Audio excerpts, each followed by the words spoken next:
आज हम नया सब्जेक्ट अपना स्टार्ट करने वाले हैं, दैट इज इरिगेशन इंजीनियरिंग। बहुत ही अच्छा अपना टॉपिक है, बहुत ही अच्छा सब्जेक्ट अपन डिस्कस करेंगे। लेकिन इस सब्जेक्ट को पढ़ने से पहले अपने को ये पता होना चाहिए कि इस सब्जेक्ट को हम स्टार्ट कर रहे हैं, पढ़ रहे हैं, रीजन बिहाइंड दिस, कि रीजन क्या है सब्जेक्ट को पढ़ने का। इंडिया में इरिगेशन सिस्टम का रीजन क्या है, इंडिया में क्या ऐसा है कि इंडिया में ही ओनली इरिगेशन सिस्टम है। इन सभी बातों के बारे में जानना बहुत जरूरी है और इससे रिलेटेड जितनी भी थ्योरीज है उनको समझना बहुत जरूरी है। तो हर एक पॉइंट ऑफ व्यू से, चाहे वो कोई सा भी एग्जाम हो, कि हर एक पॉइंट ऑफ व्यू से आपको मैं बताऊंगा। लास्ट ईयर क्वेश्चंस मैं आपको डिस्कस करूंगा साथ में, और साथ साथ आपको समझाऊंगा कि किस तरीके से क्वेश्चन को डील करना है, प्रैक्टिकल लाइफ से इस सब्जेक्ट को किस तरीके से डील करना है। दोनों ही चीजों के बारे में अपन बहुत अच्छे से डिस्कस करने वाले हैं। लेकिन इन सभी बातों से पहले, सबसे पहले अपने को जो बात जरूरी है, that is the syllabus of the subject during the course of the subject, कि अपन क्या क्या पढ़ेंगे और क्या क्या अपना प्रोसीजर होगा, क्या क्या स्ट्रेटेजी क्रिएट करनी है अपने माइंड में इस सब्जेक्ट को बहुत ही अच्छे से समझने के लिए। तो अपन 3 कॉन्सेप्ट पर काम करेंगे। सबसे पहले मैं आपको पढ़ाऊंगा थ्योरी, किस तरीके से इस सब्जेक्ट की सबसे ज्यादा जितना आपको नॉलेज है इसमें थ्योरी की, जितना ज्यादा नॉलेज है आपको वाटर के डिस्ट्रीब्यूशन की, कि वाटर किस तरीके से डिस्ट्रीब्यूशन होता है, वाटर किस तरीके से स्टोर किया जाता है, वाटर को किस तरीके से इरिगेशन सिस्टम में लाया जाता है, या फिर डोमेस्टिक वाटर सप्लाई किस तरीके से किया जाता है। इन सभी का जो नॉलेज है प्रॉपर, जो कि आप रेगुलर यूज में या फिर कहेंगे एक प्रैक्टिकल लाइफ में आप देखते आते हैं, उससे ये सब्जेक्ट टोटली रिलेट करता है।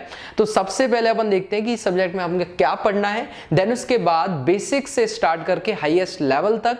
इसके अलावा अपन जितने भी लास्ट ईयर क्वेश्चंस हैं, चाहे वो कोई सा भी हाईएस्ट एग्जाम हो, हाईएस्ट एक्सट्रीम लेवल तक मैं आपको समझाऊंगा, और जितने भी एग्जाम में क्वेश्चंस आए हैं उन सभी को डिस्कस करेंगे। One liner question, objective question, subjective question, numerical, चारों पार्ट्स को विद थ्योरी के साथ। ठीक है, चलिए तो all the best, upon start करते हैं सब्जेक्ट को। सबसे पहले देखें सिलेबस, यहाँ पे अपन स्टार्ट कर रहे हैं, तो सिलेबस में क्या क्या है, क्या क्या मुझे पढ़ना है वो देख लेते हैं। तो देखें, जब अपन सिलेबस स्टार्ट करेंगे तो सबसे पहले मैं आपको ये बताऊंगा कि जो इंडिया में इरिगेशन सिस्टम है उसका रीजन क्या है। इंडिया में ही इरिगेशन सिस्टम ऐसा है क्या कि जितनी भी कंट्रीज हैं ऑल ओवर वर्ल्ड, क्या इरिगेशन सिस्टम अप्लाई करना जरूरी है? क्या ऐसा होता है कि हर एक कंट्री में आपका इरिगेशन सिस्टम है? क्या ये जरूरी है? लेकिन इंडिया में है, तो इसका रीजन क्या है, what is the reason behind this, की irrigation system is developed in India at a large extent. ठीक है, तो यहां पे देखेंगे सबसे पहले मैंने बात की है इंट्रोडक्शन एंड टेक्निक। ठीक है, सबसे पहले किसकी बात कर रहा हूं मैं, इंट्रोडक्शन। देखें, पूरे इस सिलेबस को मैंने 6 पार्ट्स में डिवाइड किया है, और इन 6 पार्ट को पढ़ते पढ़ते अपन टोटल सब्जेक्ट को कंप्लीट करेंगे। ठीक है, बीच बीच छोटे छोटे टॉपिक्स तक को मैंने पूरे इस सब्जेक्ट में कितने टॉपिक्स हैं, कितने अपने पार्ट्स हैं, मेजर पार्ट्स हैं, उनमें जो सब पार्ट्स हैं, उनके जो माइनर पार्ट्स हैं, उनको भी मैंने साथ में एक्सप्लेन किया है, ताकि आपको कुछ भी एक भी टॉपिक यहां से मिस नहीं हो। ठीक है, तो स्टार्ट किया है मैंने इंट्रोडक्शन एंड टेक्निक्स, यानी कि इसमें पढ़ेंगे हम कि इरिगेशन क्या होता है, इरिगेशन किस किस तरीके से किया जा सकता है, इरिगेशन के टाइप क्या है, डेफिनेशन क्या है, and techniques of irrigation, irrigation को किस किस टेक्निक से किया जा सकता है। बेसिन टेक्निक है, बहुत सारी टेक्निक अपनी होंगी। टाइप ऑफ इरिगेशन में आपका lift irrigation, flow irrigation, perennial irrigation, flooded irrigation, inundation आपका इरिगेशन होगा। तो बहुत सारे टाइप के सरफेस इरिगेशन, सब सरफेस इरिगेशन, इन सभी टाइप के इरिगेशन को पढ़ेंगे। सो डेफिनेशंस अपन पढ़ेंगे इस टॉपिक में, type of irrigation and technique of irrigation को पढ़ेंगे। तो अपना पहला टॉपिक जो है, पहला चैप्टर है, वो इन 3 टॉपिक्स के रिलेट करते हुए अपन कंप्लीट करेंगे। ठीक है, the second topic is water requirement of crop, यानी कि आप जानते हैं कि हर एक क्रॉप को वाटर की अलग अलग रिक्वायरमेंट होती है। हर एक क्रॉप अपने अकॉर्डिंग, यानी कि उसका सॉइल प्रिपरेशन अलग होता है, सॉइल को प्रिपेयर किया जाता है तो वो भी अलग है, उसका क्लाइमेट कंडीशंस के अकॉर्डिंग उसका सॉइल प्रिपेयर किया जाएगा। वाटर रिक्वायरमेंट हर एक क्रॉप की ग्रोथ के लिए, duration and amount of water, या कहेंगे जो डेप्थ ऑफ वाटर होता है ऑफ इरिगेशन, वो भी अलग होता है हर एक क्रॉप के लिए। साथ में आपका जो सॉइल प्रिपरेशन होगी वो भी हर एक क्रॉप के लिए अलग होती है। तो देखेंगे कि सॉइल वाटर रिक्वायरमेंट क्या होती है हर एक क्रॉप के लिए। तो इसमें देखें अपन क्या क्या पढ़ेंगे। अपन इसमें अपन जानते हैं कि क्रॉप पीरियड क्या होता है, क्रॉप पीरियड यानी कि कौन कौन से टाइप ऑफ क्रॉप्स अपन पढ़ेंगे। फिर उस क्रॉप का पीरियड क्या होता है इरिगेशन सिस्टम से रिलेटेड, उसको भी अपन देखेंगे, और कौन से टाइप ऑफ क्रॉप में कौन कौन सी आपकी क्रॉप्स या फिर फसलें आती हैं उनको भी देखेंगे।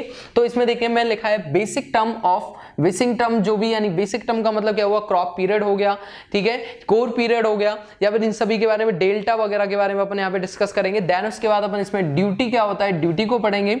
देन देन ड्यूटी को कौन कौन से फैक्टर अफेक्ट करते हैं इनका भी डिस्कशन अपने इसी चैप्टर में होगा। देन टाइप ऑफ एफिशिएंसी, 5 से 6 तरीके, 5 to 6 टाइप की ऑफ एफिशिएंसीज अपन इस सब्जेक्ट में डील करेंगे, ठीक है। देन उसके बाद अपन पढ़ेंगे सॉइल मॉइस्चर प्लांट का रिलेशन, यानी कि सॉइल जो मॉइस्चर है उसका प्लांट से क्या रिलेशन है उसको भी अपन डिस्कस करेंगे, ठीक है। सॉइल मॉइस्चर और प्लांट का क्या रिलेशन होता है कि सॉइल की जो मॉइस्चर है वो किस किस तरीके से प्लांट तक पहुंच सकती है, रूट के थ्रू किस तरीके से पहुंचाई जाए, सब सरफेस के थ्रू किस तरीके से पहुंचाई जाए और उनके बीच में रिलेशन क्या है, इसको भी अपन अच्छे से समझेंगे। देन उसके बाद टाइप ऑफ सॉइल मॉइस्चर, जो सॉइल मॉइस्चर है आपका उसके क्या क्या टाइप हो सकते हैं, क्लासिफिकेशन ऑफ सॉइल मॉइस्चर देखेंगे। देन उसके बाद क्वालिटी ऑफ इरिगेशन वाटर, ठीक है, कि जो वाटर अपन इरिगेशन के लिए यूज में ले रहे हैं वो मेरी क्रॉप के लिए बेनिफिशियल है या नहीं है, प्रोडक्शन को इंक्रीज करेगी, रिवेन्यू को प्रोवाइड कराएगी, रिवेन्यू इंक्रीज करेगी, साथ में इरिगेशन सिस्टम को या फिर कहेंगे वाटर सप्लाई सिस्टम को कन्वीनियंस बनाएगी या फिर वाटर टेबल को पॉल्यूट नहीं करेगी। इन सभी बातों का डिस्कशन किया जाएगा कि क्या क्या क्वालिटी होती है इरिगेशन वाटर की, जो कि इरिगेशन के लिए यूज में लिया जा रहा है वाटर, उसकी क्या क्या क्वालिटी होंगी इनको डिस्कस करने वाले हैं। तो 2 पार्ट मैंने आपको समझाया अच्छे से। तीसरा आपका पार्ट है इन सभी को पढ़ने के बाद, ठीक है, कि इरिगेशन सिस्टम का एक ब्रॉड नॉलेज आपको यहां तक हो जाएगी बहुत ही अच्छे से, इस सब्जेक्ट पर आपकी पकड़ बनना स्टार्ट हो जाएगी। देन उसके बाद अपन स्टार्ट करेंगे डिजाइन ऑफ कैनाल्स, ठीक है। तो देखिए कैनाल क्यों, क्योंकि रिवर्स में जब ओवरफ्लो होने लगता है तो साइड में से आपका जो मेजर डाइवर्जन पार्ट दे दिया जाता है या फिर कहेंगे एक डाइवर्स करते हुए वाटर को निकाल दिया जाता है और एक जगह पर इसको क्या कर दिया जाता है, कलेक्ट कर दिया जाता है। और टाइम आने पर यानी कि जिस पीरियड में जिस समय पर इस पानी की जरूरत होती है उस समय पर उस पर्टिकुलर क्रॉप के लिए इसका यूज किया जाता है या फिर डोमेस्टिक वाटर सप्लाई के लिए इसका यूज किया जाता है। तो उसके लिए जो सिस्टम बनाया गया that is called the canal, ठीक है। अब कैनाल क्या होता है इसको समझेंगे। कैनाल का डेफिनेशन, इनकी कैनाल का जो आपका कहेंगे क्लासिफिकेशन कि कैनाल किस तरीके से होती है, तो सिंपल अपन इसमें line canal and online canal पढ़ेंगे। तो देखिए मैं बता भी देता हूं, line canal online canal basically क्या होता है कि अगर मान लीजिए ये आपकी कैनाल है और ये भी आपकी कैनाल है, ठीक है, तो अगर जो आपकी कैनाल है उसको आपने अनलाइन का मतलब क्या होता है कि वहां पर आपने सीमेंट का सरफेस नहीं बनाया है, सीपेज प्रोसेस होगा ही होगा, ठीक है। यानी कि जो वाटर है इसमें से वो सीपेज करता हुआ साइड में किसी ना किसी क्रॉप में जाता रहेगा या फिर सॉइल के थ्रू वो पेनिट्रेट होता रहेगा, ठीक है। तो यानी कि यहां पर कोई सरफेस नहीं होता, डायरेक्टली सॉइल के ऊपर ही आपका वाटर होता है, ठीक है।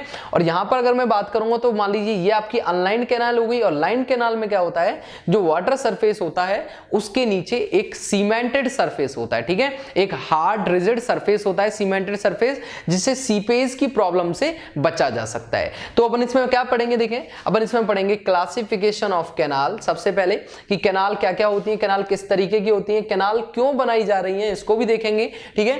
तो type of canal, classification of canal, type of canal पढ़ेंगे।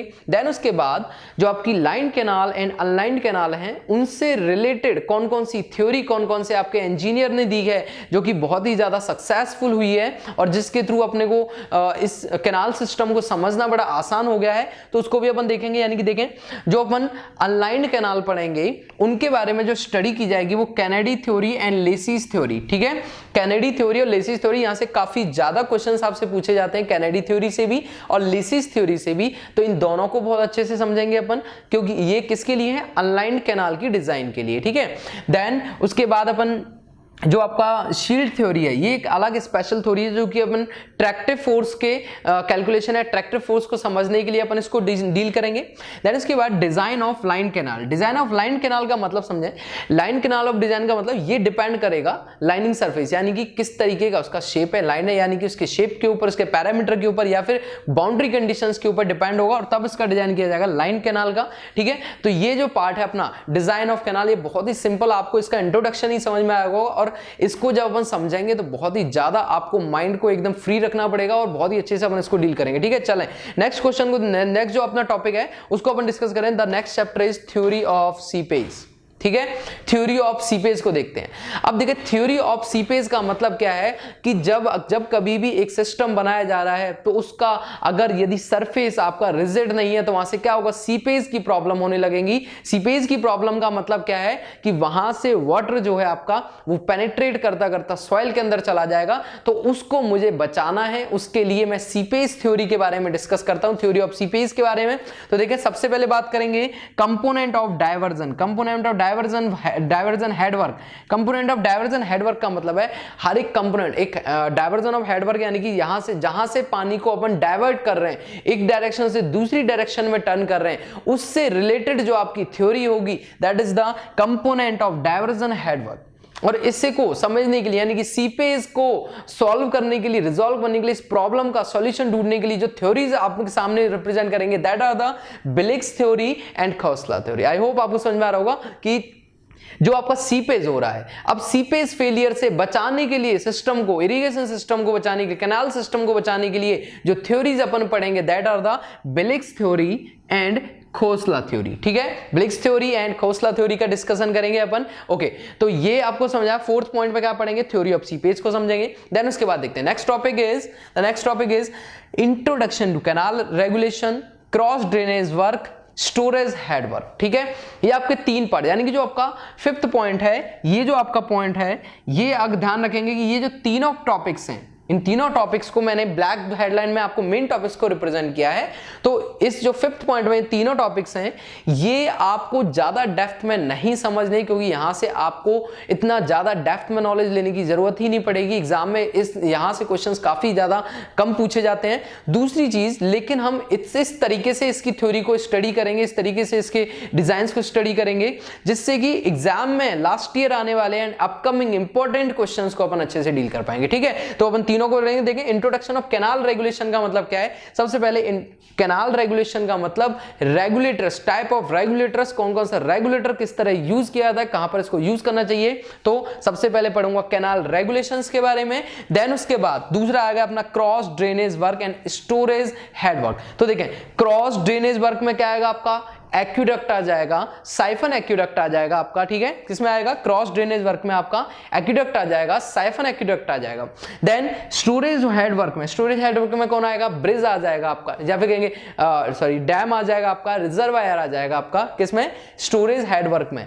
Dam, reservoir, type of reservoir, या फिर failure of dam, failure of reservoir, साथ में स्पिलवे भी इसी में आ जाएगा आपका। ठीक है, स्पिलवे जो अपन पढ़ते हैं तो स्पिलवे इसके बारे में अपन पढ़ेंगे। स्टेप्ड स्पिलवे होता है, अलग अलग तरीके के जो स्पिलवे हैं आपके, उनके बारे में अपन डिस्कस करेंगे किसमें, स्टोरेज हेडवर्क के अंदर। ठीक है, क्लियर आ गया सबको समझ में। ठीक है, और जो आपका लास्ट पॉइंट है, तो देखें 5 पॉइंट अपने डिस्कस कर ली। The last one is water logging.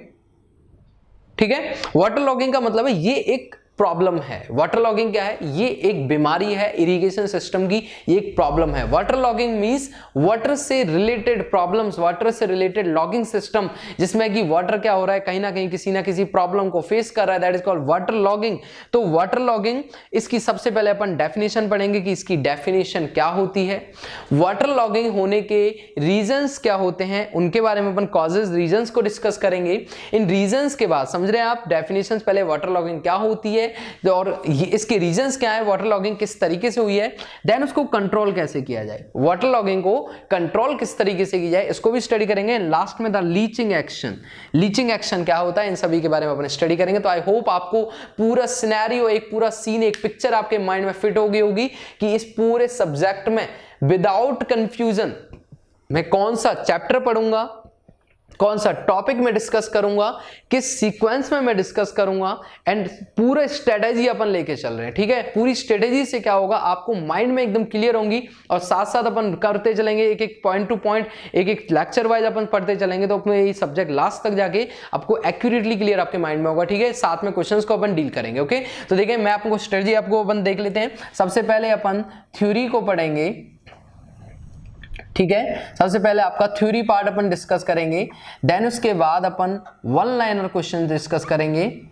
One liner questions, with multi, या साथ में अपन एमसीक्यूज भी कह सकते हैं इनको, एमसीक्यूज को भी डिस्कस करेंगे। साथ में अपन जो आपका सिस्टम है मींस इसमें जो लास्ट ईयर आए हुए जो आपके क्या वो कन्वेंशनल पार्ट है, चाहे आपका ऑब्जेक्टिव पार्ट है, वो उन सबको करेंगे। लास्ट में आगे अपन न्यूमेरिकल आपका सबसे ज्यादा मैं आपको डिस्कस कर लेता हूं।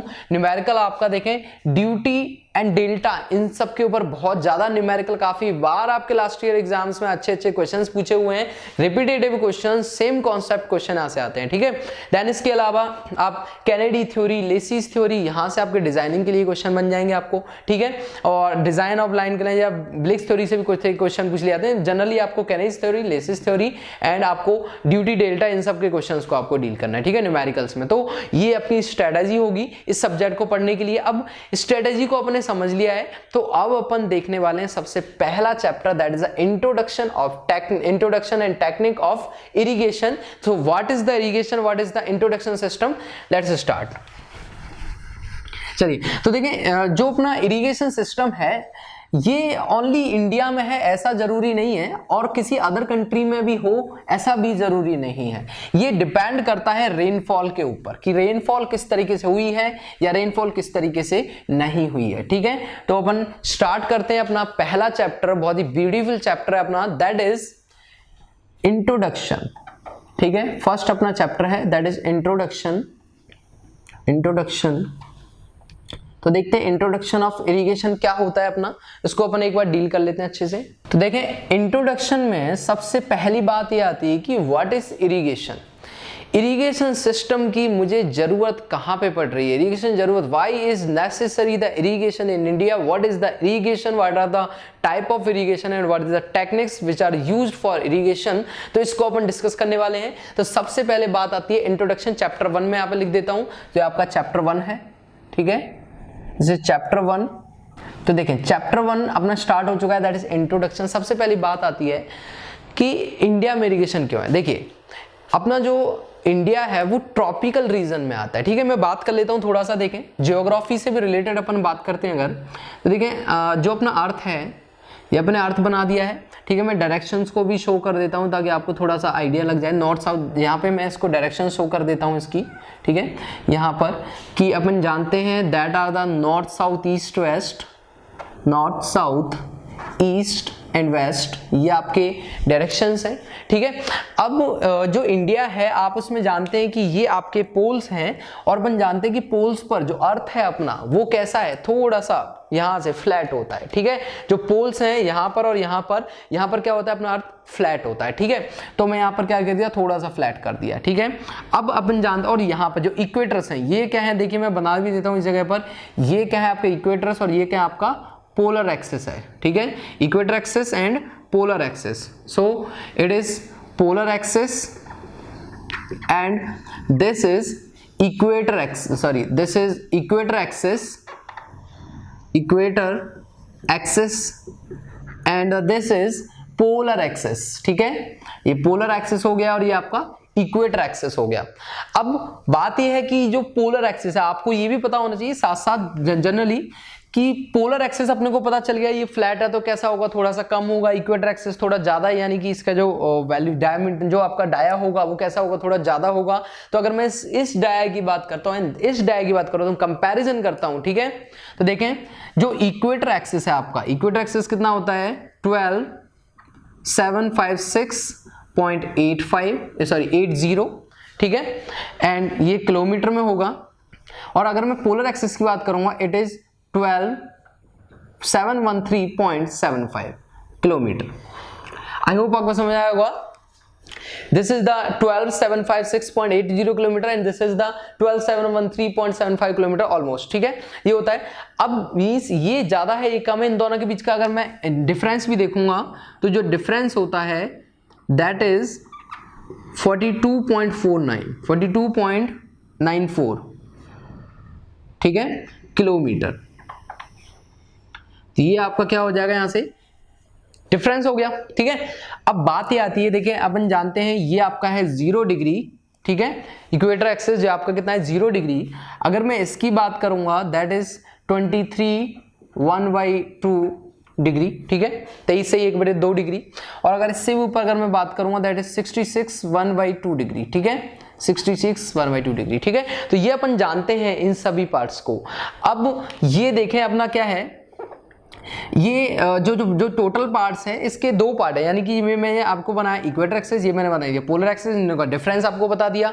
अपना जो इंडिया है वो आपका इस रीजन में लाई करता है, ठीक है। ये कौन सा रीजन है, that is tropical region, that is tropical region. समझ में आ रहा होगा कि इंडिया अपना कहूंगा मैं ग्लोब सिस्टम है, अर्थ में जो ग्लोब सिस्टम है इसमें ट्रॉपिकल रीजन में लाई करता है इंडिया, ठीक है। ट्रॉपिकल रीजन यानी कि ये जो आपका रीजन दिख रहा है above the equator axis, that is called the tropical region and India lies in the tropical region. तो इंडिया जब ट्रॉपिकल रीजन में लाई करता है तो यहां पर इरिगेशन सिस्टम होने का जो पूरा का पूरा कॉन्सेप्ट है वो डिपेंड करता है मॉनसून के ऊपर या फिर कहेंगे रेनफॉल के ऊपर, ठीक है। तो देखें अगर मैं बात करूंगा रेनफॉल सिस्टम की, तो यहां से देखें रेनफॉल सिस्टम को मैं समझाने की कोशिश करता हूं।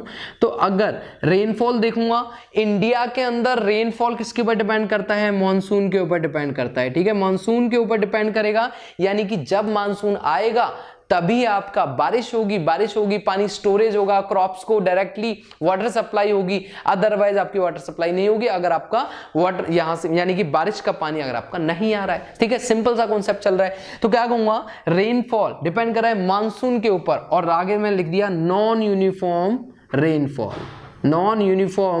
Rainfall, okay. अब देखें होगा क्या कि हर एक क्रॉप को अलग अलग टाइप का वाटर रिक्वायरमेंट है अपनी ग्रोथ करने के लिए, अपना यील्ड बढ़ाने के लिए, यानी कि उसकी पैदावार बढ़ाने के लिए। लेकिन प्रोडक्शन बढ़ाने के लिए पहले वाटर होगा प्रॉपर तरीके से, तभी तो अपन अपने ग्रोथ या फिर कहेंगे प्रोडक्शन ज्यादा कर पाएंगे, या फिर कहेंगे अपन किसी कंट्री से इंपोर्ट एक्सपोर्ट अपना ज्यादा होगा, या फिर कहूंगा कि किसी कंट्री का रेवेन्यू ज्यादा होगा। किस बेसिस पर होगा, जब उसका प्रोडक्शन अच्छा होगा। प्रोडक्शन तभी अच्छा हो सकता है जब वहां पर रेनफॉल बहुत अच्छी होगी, सिंपल सी बात है एकदम, ठीक है। तो इंडिया अपना ट्रॉपिकल रीजन में लाई करता है, ठीक है। अब इंडिया जब ट्रॉपिकल रीजन में लाई करता है, लेकिन इस रीजन में हमेशा बारिश नहीं होती, क्लाइमेट चेंज होता रहता है, क्लाइमेट हमेशा एक जैसा नहीं होता। लेकिन जिस कंट्री में क्लाइमेट यानी कि हर टाइम बारिश होती रहती है, यानी कि जैसे बात करें अपन चेरापूंजी की, तो वहां पर हमेशा बारिश, बहुत ज्यादा बारिश होती है, तो इसलिए वहां पर इरिगेशन सिस्टम अप्लाई करने की आवश्यकता नहीं है, क्योंकि वहां पर बारिश की मात्रा यानी कि जो डेप्थ ऑफ द रेनफॉल है वो कैसा है, काफी ज्यादा है। तो वहां पर आपको क्रॉप का जो प्रोडक्शन होगा वो भी बहुत अच्छा मिलने वाला है, ठीक है। तो अब यहां पर देखें इंडिया का ट्रॉपिकल रीजन में है, रेनफॉल के ऊपर डिपेंड कर रहा है पूरा का पूरा इरिगेशन सिस्टम का होना, डेवलप होना या डेवलप ना होना। अगर रेनफॉल बहुत अच्छी होगी तो इरिगेशन सिस्टम की जरूरत नहीं पड़ेगी। लेकिन मॉनसून इंडिया में क्या होता है, मॉनसून के ऊपर डिपेंड करता है रेनफॉल, यानी कि जून और जुलाई के महीने में क्या होगा, बारिश हो जाएगी, लेकिन सितंबर अक्टूबर के मंथ में कम बारिश होगी और लास्ट में बहुत कम बारिश होती जाएगी। इसीलिए क्या होता है, जो क्रॉप होती है उसको प्रॉपर वाटर सप्लाई नहीं मिल पाती है, जिसकी वजह से उसकी ग्रोथ नहीं होती और साथ में उसका जो यील्ड है यानी कि उसका प्रोडक्शन है वो भी ज्यादा नहीं हो पाता। और सेम इसी वजह से डोमेस्टिक वाटर सप्लाई में यानी कि डोमेस्टिक वाटर प्रॉब्लम, जो लॉगिंग्स होती हैं वाटर में भी प्रॉब्लम होगी, या फिर ऐसे में क्या होगा, कई बार फ्लड भी आ जाती है, बाढ़ आ जाएगी, तो अचानक से क्या होगा, वाटर टेबल इंक्रीज हो जाएगी, वो भी अपने लिए नुकसान करेगी, ठीक है। और हार्मफुल चीजें हैं जरूर। तो इंडिया में इरिगेशन सिस्टम क्यों अप्लाई किया गया, आई होप आपको समझ में आ गया होगा कि पहली बात अनसफिशिएंट वाटर सिस्टम, अनसफिशिएंट वाटर है आपका। दूसरी चीज कि आपका जो यानी कि सिंपल सी बात, जो रेनफॉल है वो नॉन यूनिफॉर्म है, यानी कि प्रॉपर तरीके से क्लाइमेट सिस्टम क्या है, रिलेट नहीं कर रहा है, और पूरा पूरा रेनफॉल सिस्टम डिपेंड नहीं करता है all the through out the year.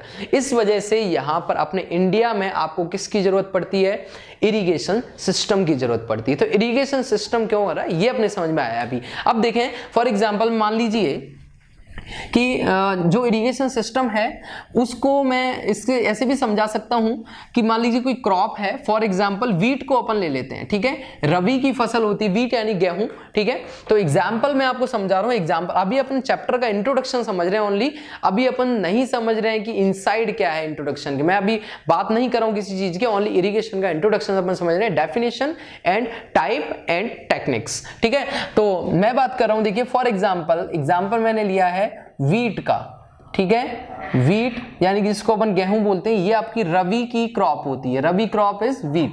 अब देखें, अगर मैं वीट के बारे में बात कर रहा हूं तो वीट होगा क्या सिस्टम की, अगर वीट क्या है आपका गेहूं यानी कि रबी की फसल।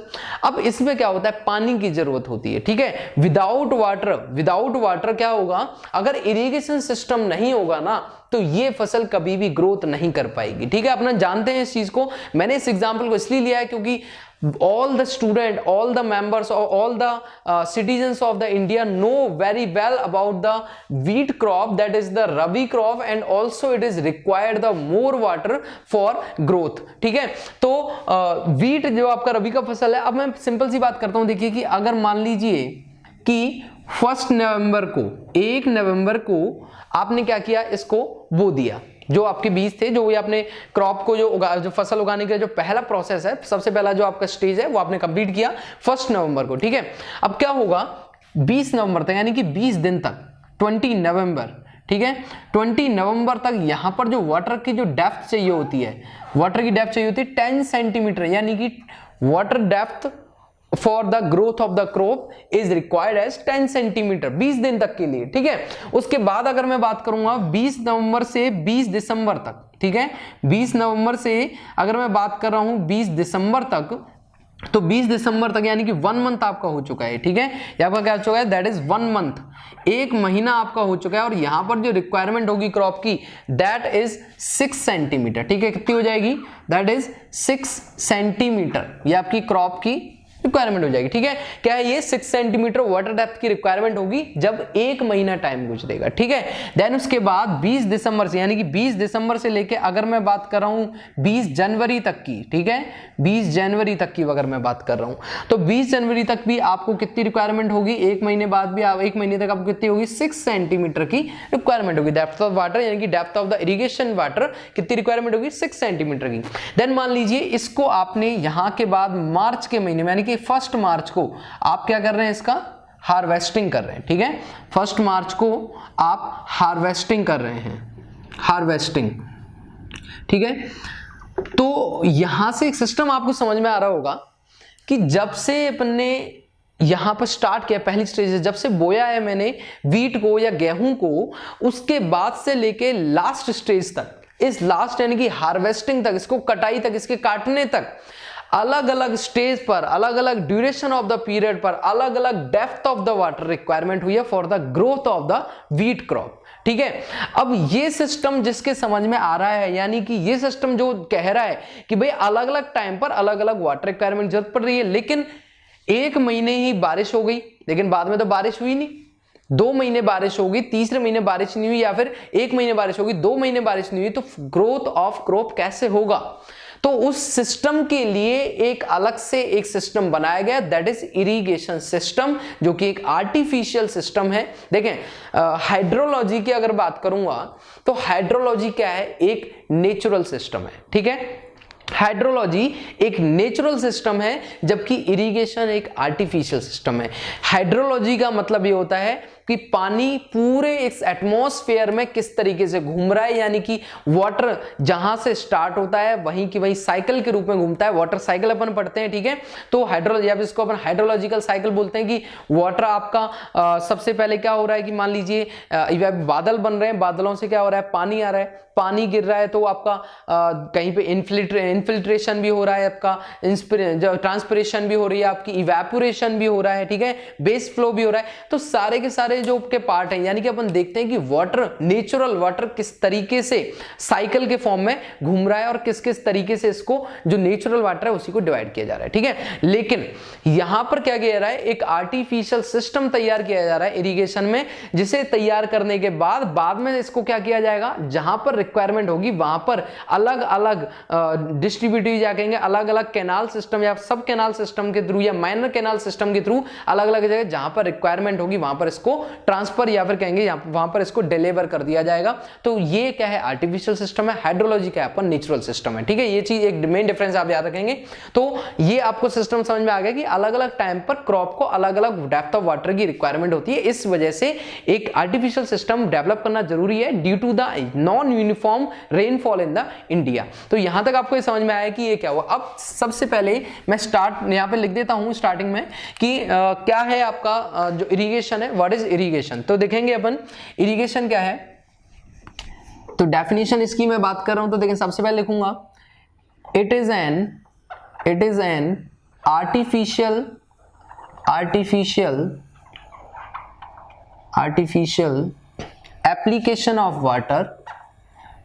artificial application of water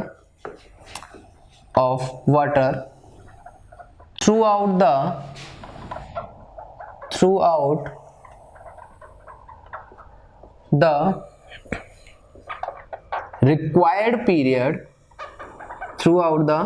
required period of a crop for its development। ठीक है, ये डेफिनेशन अपन ने लिखी है, इस डेफिनेशन को एक बार समझ लेते हैं और अच्छे से इसको एक बार दिमाग में उतार लेते हैं। ठीक है, मैंने लिखा it is an artificial application of water through out the required period of A crop for its development. किसी भी क्रॉप की डेवलपमेंट या फॉर इट्स ग्रोथ भी लिख सकते हैं इसको अपन। ठीक है, फॉर इट्स ग्रोथ। तो किसी भी एक क्रॉप की ग्रोथ के लिए through out the required period जो उसको आर्टिफिशियल टेक्निक से जो वाटर अप्लाइड किया जा रहा है, the technique is called irrigation. ठीक है, समझ में आ रहा है irrigation. What is irrigation? The irrigation is a artificial application of water throughout the required period of a crop for its growth is called irrigation। Irrigation system आपको समझ में आ गया होगा क्या होता है इरिगेशन सिस्टम। ठीक है, अब इसके बाद अपन देखेंगे कि इरिगेशन सिस्टम में कौन कौन से आपके टाइप होते हैं, यानी कि क्लासिफिकेशन ऑफ इरिगेशन को अपन समझेंगे। तो अभी देखिए, टाइप ऑफ इरिगेशन को समझने से पहले, उससे पहले मैं आपको जो चीज समझा रहा हूं that is the advantage and disadvantage of irrigation. ठीक है, कि इरिगेशन के एडवांटेज क्या होंगे और डिसएडवांटेज क्या हो सकते हैं। ठीक है, तो दोनों ही चीजों को समझना है। तो मैं डेफिनेशन अपन समझ चुके हैं कि एक आर्टिफिशियल एप्लीकेशन होता है वाटर का, जो कि ग्रोथ जो आपकी होती है ग्रोथ ऑफ प्लांट्स के लिए किया जाता है। ठीक है, अब देखें एडवांटेज की अगर मैं बात करता हूं, द एडवांटेज ऑफ इरिगेशन, तो सिंपल सा समझते चलना है आपको। Advantage of irrigation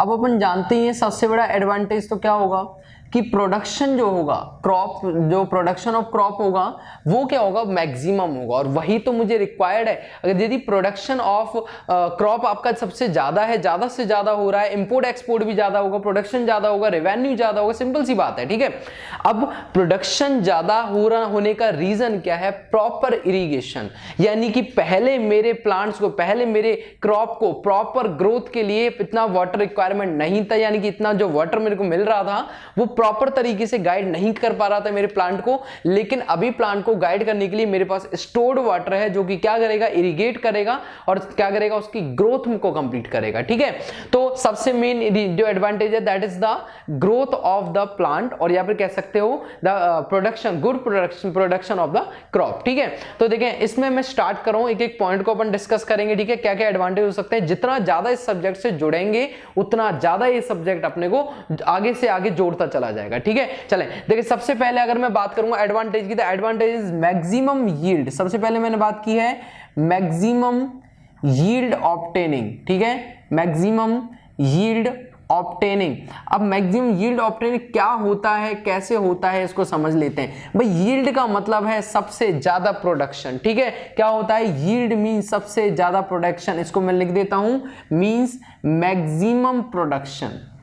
maximum production होगा तो मेरे पास उसका मार्केट में वैल्यू भी ज्यादा होगी और साथ में मार्केट में आपको अच्छे दाम पर बिकेगा, तो इसका रेवेन्यू भी ज्यादा मिलने वाला है। ठीक है, तो maximum yield strong yield obtaining का मतलब ये होता है कि अगर इरिगेशन अच्छे तरीके से हो रहा है, प्लांट की ग्रोथ अच्छे तरीके से हो रही है, तो क्या होगा, मैक्सिमम यील्ड ऑब्टेन होगा, मैक्सिमम आपको पैदावार ज्यादा होगी, आपको ज्यादा प्रोडक्शन मिलेगा। ठीक है, तो अब देखें फॉर एग्जांपल, अगर अच्छा इसको समझने के लिए मैं एक 3 डायग्राम आपके सामने बनाता हूं। मान लीजिए ये 3 फील्ड्स हैं आपके सामने, एक ये रहा फील्ड, एक आपके सामने ये फील्ड है and the last one is this field. तो 3 आपके सामने मैंने फील्ड बनाए। अब इन तीनों फील्डों की अगर मैं बात करूं तो इन तीनों फील्डों, मान लीजिए इसमें मैंने लिखा DA1, मैंने इसको लिखा DA2, मान लीजिए मैंने इसको लिखा DA3, ये मैंने लिख दिया। ठीक है, अगर मैं बात करूंगा कि भाई ये DA1 DA2 DA3 ये क्या चीज है, तो ये क्या चीज है मैं लिख देता हूं यहां पर वेयर, यहां लिख देते हैं अपन where DA is depth of application of water. ठीक है, depth of application of water, जो वाटर आप अप्लाई कर रहे हैं इरिगेशन के लिए वो कितनी डेप्थ पर फील्ड में प्रोवाइड कर रहे हैं, दैट इज द DA। ठीक है, जो मैंने लिखा है आपके सामने। अब मान लीजिए DA का मतलब है कि मान लीजिए कि इस कोई एक आपका प्लांट या फिर कह सकते हैं कोई एक फील्ड है और उसमें ये आपके प्लांट्स हैं। ठीक है, अब इस प्लांट्स को डेवलप करने के लिए, इसकी ग्रोथ करने के लिए क्या किया, DA1 डेप्थ ऑफ वाटर को अप्लाई किया गया, तो उससे कुछ ना कुछ आपको यील्ड मिला है, कुछ ना कुछ आपको प्रोडक्शन मिला है। देन उसके बाद मैंने कहा कि DA2, यानी कि DA2 का मतलब है DA2 depth of water apply करने पर यहां पर जो प्रोडक्शन हुआ होगा वो कुछ इस क्रॉप में हुआ होगा। ठीक है, सेम मैं तीसरे की भी बात कर लेता हूं कि यहां पर भी मैंने क्या किया, डेप्थ ऑफ जो वाटर है, application of depth of water वो कितना है, DA3 है, तो यहां पर भी कुछ ना कुछ अच्छा आपको प्रोडक्शन मिला होगा। ठीक है, ये 3 फील्ड है, ये आपका मैं इसको बोल देता हूं that is A field, that is B field and that is C field. ठीक है, तीनों में क्या किया गया, अलग अलग depth of application of water किया गया और तीनों से मुझे कुछ ना कुछ यहां पर क्या मिला होगा, प्रोडक्शन मिला होगा इस जगह पर। तो अगर मुझे क्या करना है, मुझे पता लग, मान लीजिए मैं कह देता हूं, सपोज मैंने क्या कर दिया, सपोज मैक्सिमम यील्ड, यानी कि प्रोडक्शन है कि पैदावार जो होती है। ठीक है, maximum yield is obtained from C field. ठीक है, ऑब्टेन्ड फ्रॉम C फील्ड। अब C फील्ड से मैक्सिमम यील्ड मिली है, इस मैक्सिमम यील्ड निकालने को एक फॉर्मूला अपन अप्लाई करते हैं। तो देखें फॉर्मूला क्या होगा, yield equals to production upon area. ठीक है, production of from the plot upon में एरिया ऑफ द प्लॉट। तो जो एरिया होगा प्रोडक्शन का, यानी कि जो आपका प्रोडक्शन होगा क्रॉप का और जो एरिया होगा, दोनों का जो आपका रेशियो होगा, दैट इज कॉल्ड यील्ड। तो समझ में आया होगा, DA1 डेप्थ पर अप्लाई किया A में, DA2 डेप्थ ऑफ वाटर को एप्लीकेशन किया आपने फील्ड B में, और सेम C में आपने DA3 डेप्थ ऑफ वाटर पे एप्लीकेशन किया वाटर का। अब तीनों में ही जो डेप्थ ऑफ वाटर आपने अप्लाई किया है उसके अकॉर्डिंग मैंने मान लिया कि C जो फील्ड है आपका, इसमें क्या हुआ है, आपको मैक्सिमम यील्ड ऑब्टेन हुआ है। तो मैक्सिमम यील्ड किस तरीके से मैंने ऑब्टेन किया या फिर कैसे मुझे पता चला, it will be find through the formula that is equals to yield equals to production upon area. ठीक है, तो प्रोडक्शन अपॉन एरिया से निकालेंगे और DA क्या है जगह पर, depth of application of water. तो याद रखेंगे, जितना ज्यादा आपकी इरिगेशन का वाटर की क्वालिटी अच्छी होगी, जितना अच्छा या फिर जितना प्रॉपर सफिशिएंट जो क्वांटिटी में अगर आप वाटर प्रोवाइड करा रहे हैं किसी एक प्लांट को, किसी एक क्रॉप को, तो उसकी ग्रोथ होना बहुत ज्यादा बिल्कुल एकदम पॉसिबल है और साथ में आपको मैक्सिमम यील्ड यानी कि मैक्सिमम प्रोडक्शन देखने को मिलेगा। ठीक है, तो पहला पॉइंट यानी कि पहला जो इसका बेनिफिट है, आई होप आपको बहुत अच्छे से समझ में आ गया। अभी देखते हैं इसका दूसरा जो बेनिफिट है, देखते हैं क्या है। तो ठीक है, दूसरा अपन देखते हैं, देखिए मैक्सिमम यील्ड ऑब्टेनिंग आपने समझ लिया। दूसरा अपना है एलिमिनेशन ऑफ मिक्स क्रॉपिंग। ठीक है, दूसरा मैंने लिखा एलिमिनेशन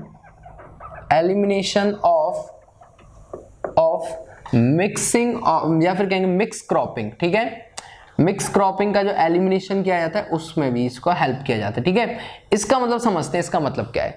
देखिए इसका मतलब है, कई बार क्या होता है, पानी को बचाने के लिए, पानी का अमाउंट ऑफ वाटर को सेव करने के लिए, यानी कि उसका चार्जेस बचाने के, charges of amount of water for the irrigation को सेव करने के लिए कई बार क्या करते हैं जो फार्मर्स होते हैं वो क्या करते हैं, अपने एक ही फील्ड के अंदर एक या एक से ज्यादा, यानी कि दो कह सकते हैं, 2 या 2 से ज्यादा क्रॉप्स को एक साथ क्या करते हैं वहां पर बो देते हैं, जिससे कि उनका प्रोडक्शन उनको ज्यादा मिले, लेकिन उसकी पानी की जो वैल्यू है, यानी कि पानी के जो क्वांटिटी है, पानी का जो पैसा है उसको बचाया जा सके। समझ में आ रहा होगा क्या बोल रहा हूं मैं, कि एडवांटेज क्या है इसका, एलिमिनेशन ऑफ मिक्स क्रॉपिंग, यानी कि जो मिक्स क्रॉपिंग है उसको एलिमिनेट किया जा सकता है। कहने का मतलब यह है कि भाई जितना पानी, अगर मान लीजिए कि बारिश का पानी आ रहा है, तो बारिश का पानी आ रहा है उसको स्टोर करने के लिए इतना बड़ा मेरे पास प्रोडक्ट नहीं, इतना बड़ा मेरे पास रिजर्वायर नहीं, इतना बड़ा बर्तन नहीं है, तो मैं क्या करूंगा, उसको स्टोर करने के लिए कुछ एक ऐसा सिस्टम तो मेरे पास है नहीं, तो क्या करूंगा, डायरेक्ट बारिश का जो पानी आ रहा है उससे किसान क्या करेगा,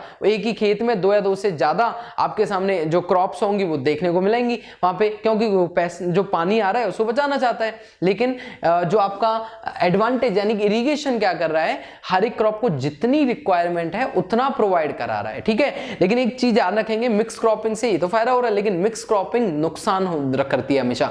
mix cropping is always harmful. Reason क्या है कि हर एक क्रॉप का, मैंने बताया जैसा कि सॉइल प्रिपरेशन अलग होती है, तो एक खेत में आप 2 या 2 से ज्यादा तरीके की सॉइल प्रिपेयर नहीं कर सकते हैं। Means soil preparation is very tough, ठीक है, for 2 crops at the same time for the growth of both of the crops, ठीक है। दोनों क्रॉप को एक संग ग्रोथ करने के लिए दोनों ही क्रॉप के लिए सेम सॉइल प्रिपरेशन नहीं किया जा सकता, इसलिए आपकी मिक्स क्रॉपिंग जो होती है that is wrong, that is harmful for the production, ठीक है। दूसरी चीज कि जो मिक्स प्रोडक्शन होती है, यानी कि जब इसकी हार्वेस्टिंग की जाएगी, जब इसकी कटाई होगी, 2 फसलें मान लीजिए आपने एक ही फील्ड में एक साथ रख दी हैं, उनकी जब आप कटाई करेंगे, जब उनकी हार्वेस्टिंग होगी, तो उसके टाइम पर क्या होगा, दोनों जो क्रॉप्स हैं आपकी 2 आपस में क्या कर लेंगी, मिक्स हो जाएंगी, ठीक है। अब जब दोनों मिक्स हो गई तो मार्केट में जब आप जाओगे तो उनकी मार्केट वैल्यू कैसी हो जाएगी, डाउन हो जाएगी। मार्केट वैल्यू क्यों डाउन होगी, क्योंकि ऑब्वियस सी बात है मिक्स हो जाएंगे, उनको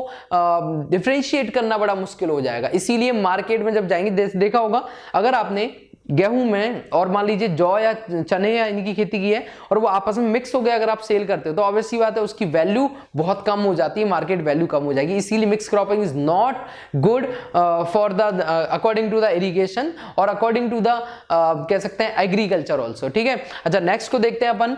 तीसरा है अपना, अगर मैं बात करूंगा डोमेस्टिक वाटर सप्लाई को भी ये क्या करता है, बहुत ही बेनिफिट पहुंचाता है, तो मैं लिखूंगा डोमेस्टिक वाटर सप्लाई, ठीक है, डोमेस्टिक वाटर सप्लाई। तो इसको देख लेते हैं एक बार। इसका मतलब यह है कि इरिगेशन सिस्टम ने डोमेस्टिक वाटर सप्लाई को भी क्या कर दिया, बड़ा इजी कर दिया है। कैसे, किसके थ्रू किया है इसने, जो का केनाल इरिगेशन वर्क है, ठीक है। तो मैं लिख भी देता हूं इस जगह पर, यहां पर मैं इसको समझा ही देता हूं आपको, ठीक है।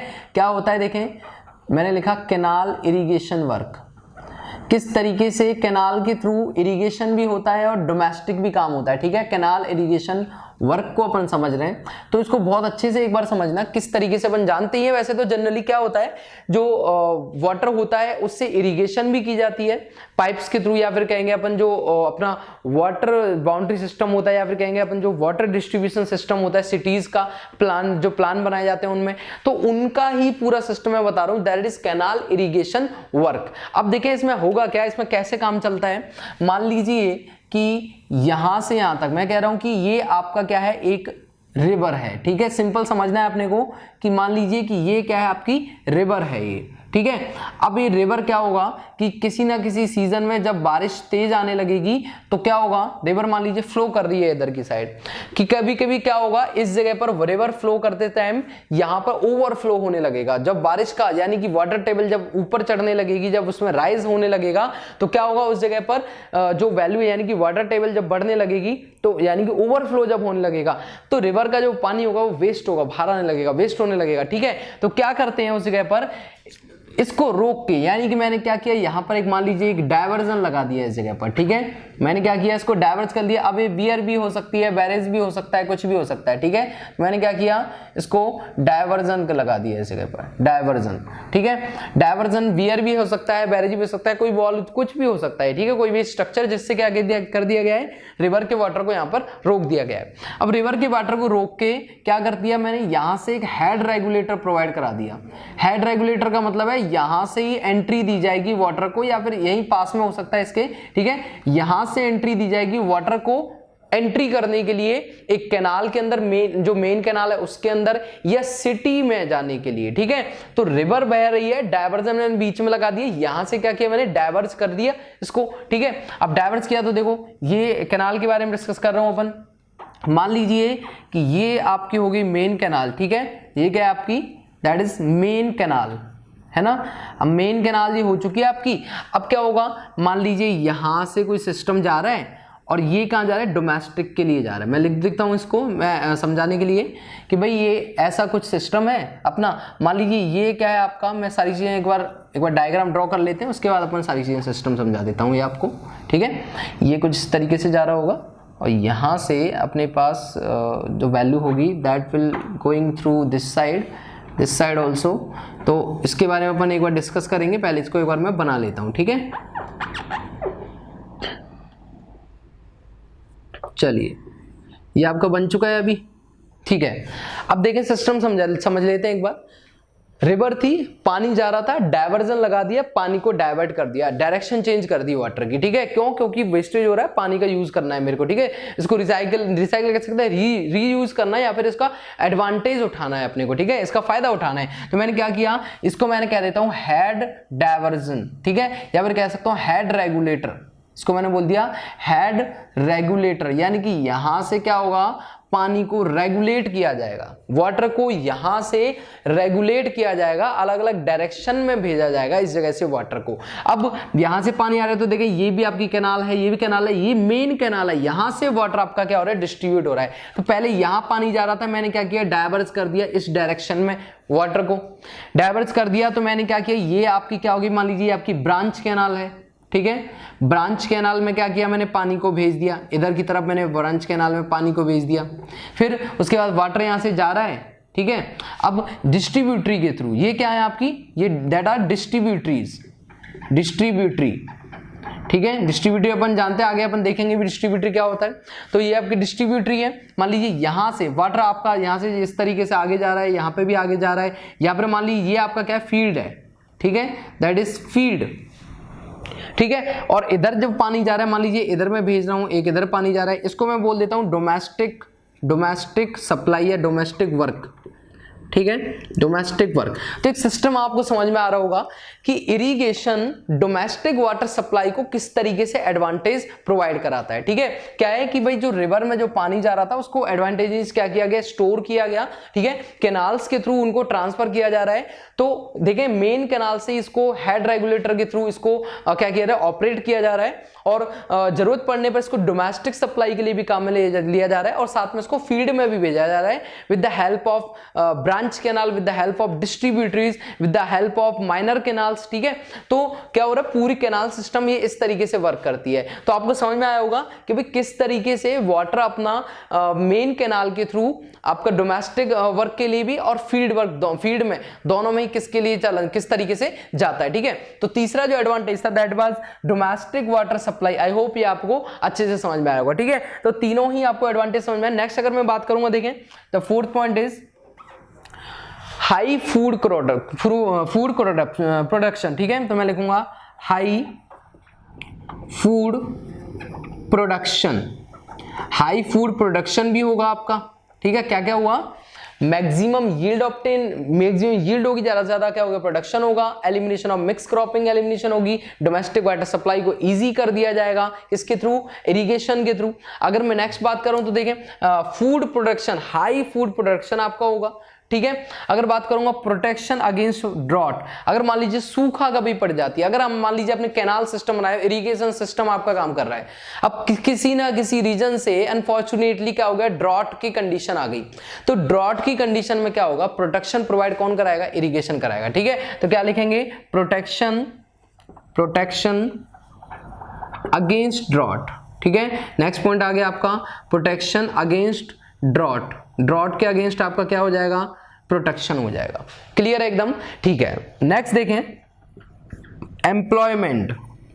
एम्प्लॉयमेंट मीन्स आप समझ सकते हैं कि जो आपका इरिगेशन है वो एक बहुत बड़ा डिपार्टमेंट है, वैकेंसीज आती हैं इरिगेशन, राजस्थान में, यूपी में, हर जगह पर क्या होगा, इरिगेशन डिपार्टमेंट में वैकेंसीज निकलती हैं बहुत सारी। हर एक जगह का एक डिपार्टमेंट है जिसमें जूनियर इंजीनियर, सब इंजीनियर या जो आपके एएन जेएन जितने भी होते हैं सब एक जो एम्प्लॉयमेंट मिला हुआ है, एक डिपार्टमेंट अलग से बनाया हुआ है जिसमें हर साल रिक्रूटमेंट निकलती रहती है। मीन्स ये एक एम्प्लॉयमेंट के लिए भी बहुत अच्छा बेनिफिशियल पार्ट है, दैट इज द इरिगेशन, ठीक है। तो इरिगेशन क्या करता है, एम्प्लॉयमेंट को भी बढ़ावा देता है, ठीक है। नेक्स्ट अगर मैं बात करूंगा, देखें कि 7 point, rise the water table, ठीक है, rise the water table, rise the level of water table, water table के लेवल को बढ़ाता है, ठीक है। Rise the level of water table, water table के लेवल को बढ़ाएगा। नेक्स्ट सुनेंगे 8th पॉइंट अगर मैं लिखना चाहूं इसका बेनिफिट और क्या हो सकता है, देखो कि एम्प्लॉयमेंट समझ में आ गया, rise of the level of the water table के जो लेवल है वो जो डाउन होता रहता है due to the non uniform rainfall, उसकी वजह से क्या करेगा, वाटर टेबल को राइज कर देगा। अगर नेक्स्ट अगर एक और पॉइंट की अगर अपन बात करें तो ये प्रोडक्शन ऑफ इलेक्ट्रिसिटी, ठीक है। तो मैं क्या करूंगा, जनरेशन ऑफ पावर, या फिर कह सकता हूं पावर जनरेशन में, ठीक है। तो क्या लिखूंगा, help in power generation, power generation में भी क्या करता है भाई, ये हेल्प करता है। तो इतने सारे जो आपके सामने एडवांटेज हैं, ठीक है, इतने सारे जो एडवांटेज हैं ये सभी आपको क्या करने हैं, याद करने हैं, ठीक है। और अगर मैं लिखाना चाहूं तो रिवेन्यू जनरेशन, या फिर मैं एक और पॉइंट लिख सकता हूं, यहां पे मैं अपन लिख देते हैं the 9th point is revenue generation, ठीक है। तो ये पॉइंट आपको क्लियर, बहुत अच्छे से क्लियर हो गया होगा क्या मतलब है इरिगेशन के, क्या क्या एडवांटेज है। सीधा सीधा आप किसी को बता सकते हो कि भाई ज्यादा यील्ड होगा, यानी कि ज्यादा पैदावार होगी, एलिमिनेशन ऑफ मिक्स क्रॉपिंग की जो दिक्कत है, मिक्स क्रॉपिंग की जो प्रॉब्लम है इसको सॉल्व किया जा सकता है। डोमेस्टिक वाटर सप्लाई, जो पूरा सिस्टम आपके सामने दिखाया कि भाई डोमेस्टिक वाटर सप्लाई को बड़ा ही आसान कर देता है इरिगेशन सिस्टम।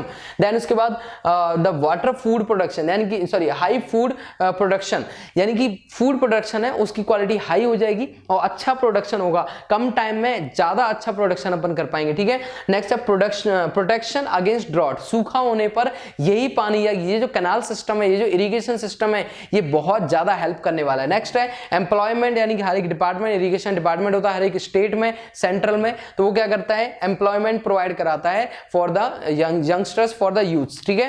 नेक्स्ट है आपका rise the level of the water table, क्या करता है, वाटर टेबल जो होते है आपकी, यानी कि मीन सी लेवल से जो रिलेट कर रही है वाटर टेबल, वो उसको क्या करता है, हमेशा अपने को बैलेंस बनाए रखता है, कौन, इरिगेशन। नेक्स्ट है आपका help in power generation, power generation में इरिगेशन हेल्प करता है।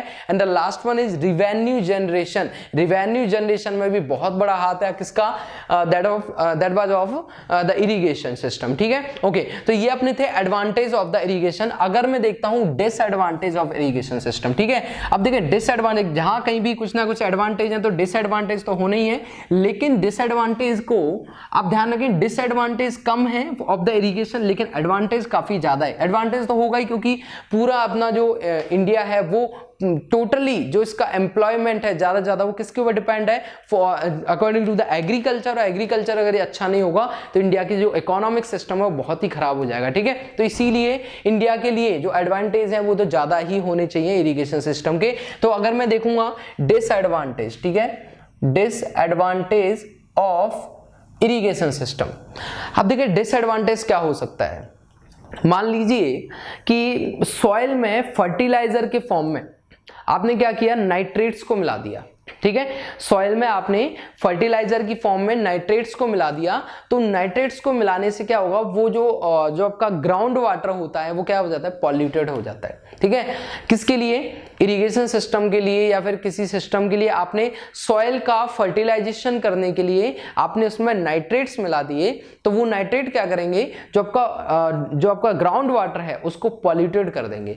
और अगर वो वाटर आपका पॉल्यूटेड हो गया है तो क्या होगा, बहुत ज्यादा प्रॉब्लम हो जाएगी, यानी कि जो नीचे जो आपका जो प्रोडक्शन ऑफ क्रॉप है बहुत ही ज्यादा बेकार आएगा, वहां पे जो पौधे हैं या प्लांट्स हैं वो क्या होने लग जाएगा, मुरझाने लग जाएंगे, वहां पर दिक्कत आने लगेगी, या फिर आपका जो पूरी की पूरी जो क्रॉप है वो पूरी वैनिश हो जाएगी। ठीक है, तो इसीलिए एडवांटेज के साथ में डिसएडवांटेज को समझना बड़ा जरूरी है। तो क्या ध्यान रखेंगे, मैं लिख देता हूं इसी का, पहला जो एडवांटेज है that is ground water is polluted, short में अपन लिख देते हैं, ground water is polluted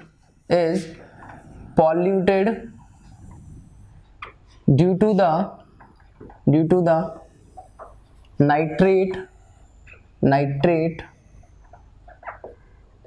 used for fertilization of soil, used for soil fertilization। ठीक है, सिस्टम समझ में आ गया होगा कि सॉइल फर्टिलाइजेशन की वजह से या फिर जो इरिगेशन सिस्टम में जो अपने फर्टिलाइजेशन ऑफ सॉइल करते हैं, सॉइल प्रिपरेशन जो करते हैं, उसकी वजह से जो आपका ग्राउंड वाटर होता है वो कैसा हो जाता है, पॉल्यूटेड हो जाता है। तो एक तो ये इसका डिसएडवांटेज है। दूसरी बात कि जब भी कभी आपने अगर मान लीजिए जो इरिगेशन है या फिर जो वाटर है, वाटर इरिगेट जो किया है उसका जो आपने प्रोवाइड कराया, यानी कि कह सकते हैं आप कि इरिगेटेड वाटर या फिर इरिगेशन वाटर जो आप प्रोवाइड करा रहे हैं वो एक्सेस मात्रा में है, वो ज्यादा मात्रा में, यानी कि जितना अपने को रिक्वायर्ड है उससे ज्यादा इरिगेशन वाटर प्रोवाइड करा दिया, तो उससे होगा क्या, उससे वाटर टेबल जो होगी वो इंक्रीज हो जाएगी। ठीक है, और वाटर टेबल इंक्रीज होने का रीजन क्या है, परक्यूलेट ऑफ सॉइल। ठीक है, जब परक्यूलेट ऑफ सॉइल होगी और कांस्टेंट परक्यूलेट जब होती रहेगी तो क्या होगा, वाटर टेबल इंक्रीज हो जाएगी। That is the undesirable situation for the irrigation.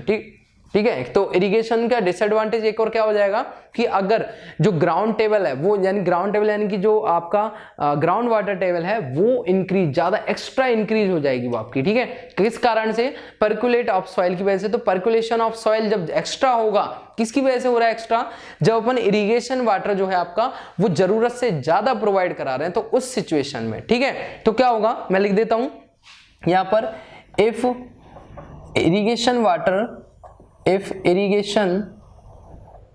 water is applied more than required। ठीक है, जितना आपको अवेलेबल, जितना आपको रिक्वायर्ड है, अगर आपने उससे ज्यादा मात्रा में आपने यदि वाटर प्रोवाइड करा दिया, या फिर कहूंगा अगर आपने उससे ज्यादा मात्रा में इरिगेशन ऑफ वाटर प्रोवाइड करा दिया, तो वहां पर क्या होगा, percolation of soil will occur and this constant percolation, ये जो आपकी कांस्टेंट परकुलेशन होती रहेगी, percolation will lead to rise in water table। ठीक है, rise in वाटर टेबल। तो क्या हुआ कि जो आपका अपन किसकी बात करें, इरिगेशन वाटर आपने अगर रिक्वायर्ड से ज्यादा प्रोवाइड करा दिया है तो सॉइल परकुलेशन होगा, और सॉइल परकुलेट होगी जब, तो कांस्टेंट परकुलेशन की वजह से क्या होगी, जो ग्राउंड टेबल वाटर टेबल होगी वो कैसी हो जाएगी, इंक्रीज हो जाएगी। That is not the desirable condition, that is the undesirable according to the irrigation system. तो ये क्या है, ये दो आपके क्या हुए, डिसएडवांटेज हुए। एडवांटेज ऑफ इरिगेशन समझ में आया, डिसएडवांटेज ऑफ इरिगेशन समझ में आया, इरिगेशन सिस्टम समझ में आया, और अकॉर्डिंग टू अपन कोर्स के अकॉर्डिंग टू टॉपिक वाइज अपन चलते हुए जा रहे हैं। ठीक है, तो अब जो अपना नेक्स्ट टॉपिक है that is the type of irrigation. ठीक है, और टाइप ऑफ इरिगेशन को बहुत ही अच्छे से समझना, यहां से आपको क्वेश्चंस देखने को स्टार्ट हो जाते हैं अभी। ठीक है, तो देखते हैं एक बार इरिगेशन का टाइप क्या होंगे, तो मैं हेडिंग डाल देता हूं इस जगह पर, टाइप ऑफ इरिगेशन या फिर क्लासिफिकेशन ऑफ इरिगेशन। ठीक है, टाइप ऑफ इरिगेशन। तो देखिए बहुत ही सिंपल है इरिगेशन सिस्टम। जो इरिगेशन होता है वो आपका सिंपली अगर कहें ब्रॉडली दो क्लासेस में क्लासिफाइड किया जाता है, ठीक है। एक तो आपका होगा सरफेस इरिगेशन, तो मैंने इसको डिवाइड किया है टू क्लासेस के अंदर, ठीक है। The first is surface irrigation and the second is सब सरफेस इरिगेशन। तो फर्स्ट में लिख देता हूं दैट इज सरफेस इरिगेशन, ठीक है, सरफेस इरिगेशन।